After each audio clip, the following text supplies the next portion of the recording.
2, 3, 4, 5, 6, 7, 8. Siyam. Naku po.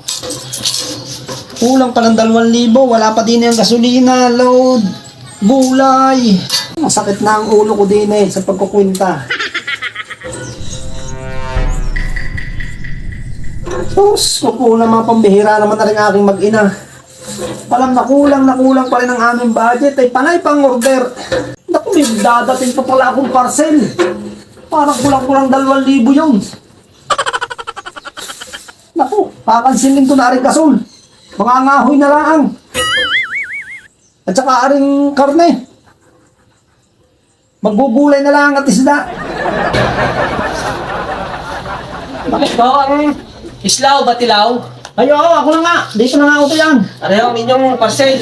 Dadahan tayo. Mabigat pala, are. Aring babasagin. Oo. Magkano nga, are? 1,850 ho. Pipicture ko lang. Oh, basta. Ay, ikaw ba'y natanggap ng bariya? Oo, natanggap ako. Kahit huyang sa Gcash, pwede rin.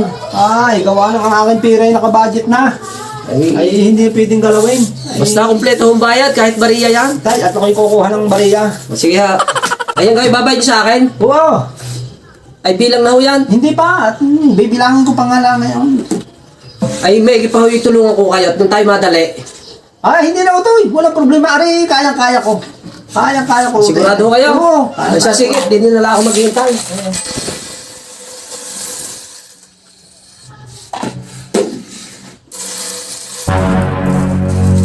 Alin na din ang 5 piso at piso. Kanya-kina. Akin na nga ang aking salmen. At hindi ko makita kung alin din ang 5 piso at piso.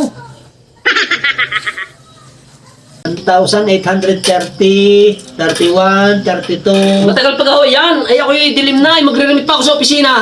Naku na. Sinasabi naman sa yung bata kung mo akong kakapulungin. Ay, hindi ko na alam kung nasaan.